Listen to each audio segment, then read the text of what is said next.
Hey there, Alex Kidman with my quick video hands-on of the Samsung Galaxy A52 5G.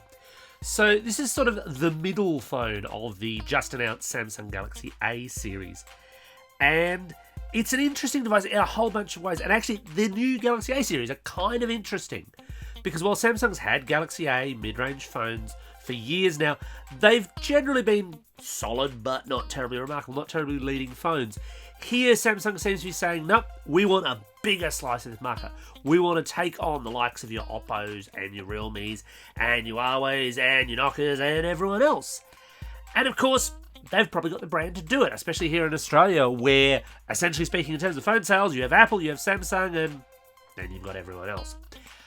So, a couple of caveats. This was based on a really short hands-on period, and there's all sorts of things that I can't test. I couldn't test the processor for app performance. I couldn't test the battery for battery life. Couldn't test the water resistance.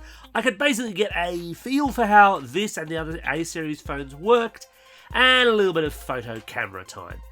So, what do I like about this particular device? So one of the things that I particularly like about this particular A-series phone is it's got the best screen of any of the new A-series phones. Now, the A72 has a bigger screen, it's true, but the A72 and the non-5G version of the A52, and believe me, it gets more confusing than that, have 90Hz capable screen. That's quite nice, that's quite decent, nice little kick up from your usual 60Hz. But the A52 5G gets a 120Hz capable display. That's even better, and not super common. Samsung are not the first in the mid-range to do 120Hz, but not super common in this space. And having a nice screen in this size, I think, is also really important. This is a phone that feels pretty good in the hand. I do think that's important. The A72 is a bigger phone, yes, and if you like that, great, more power to you.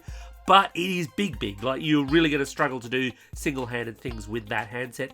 Not so much with the A52. Then there's the colours. Now, previous A-series phones have generally been blacks. A couple of them have been white, but mostly black, or black. And yes, you can get a black, and according to Samsung, it's amazing black.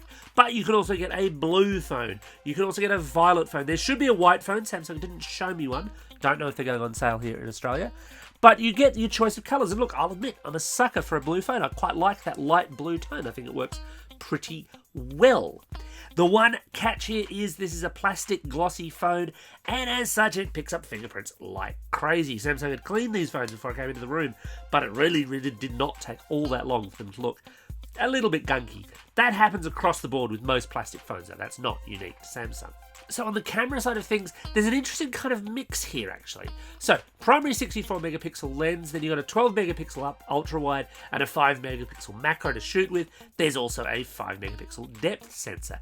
That's not a bad little recipe. I tend to like phones with zoom rather than ultra wide, but tastes can vary. You can certainly take quite a few interesting shots with this. Where I was did not lend itself to taking a lot of photos for a long period of time, but it did okay. If you do want that optical zoom, by the way, the A72 has it. Like I said, the mix and variation of specs is kind of confusing across this whole range. I also just want to do a special call out to the fact that it has a headphone jack. I find it kind of weird though, because Samsung's premium phones, no headphone jack. No, you don't get one of those, you don't want one of those. Samsung's mid-range phones, here, have a headphone jack. You might find that useful someday. Weird, right?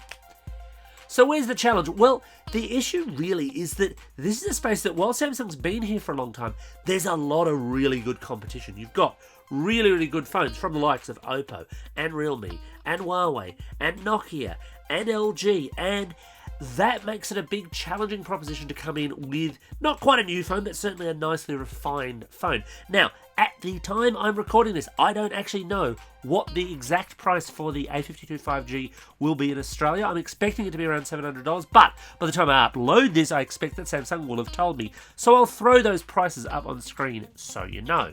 I'm waiting to get one of these in for review, and that's when I'll be able to really put it through its paces.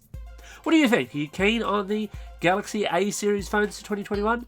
Let me know in the comments below. Thanks for watching, and don't forget to hit like and subscribe.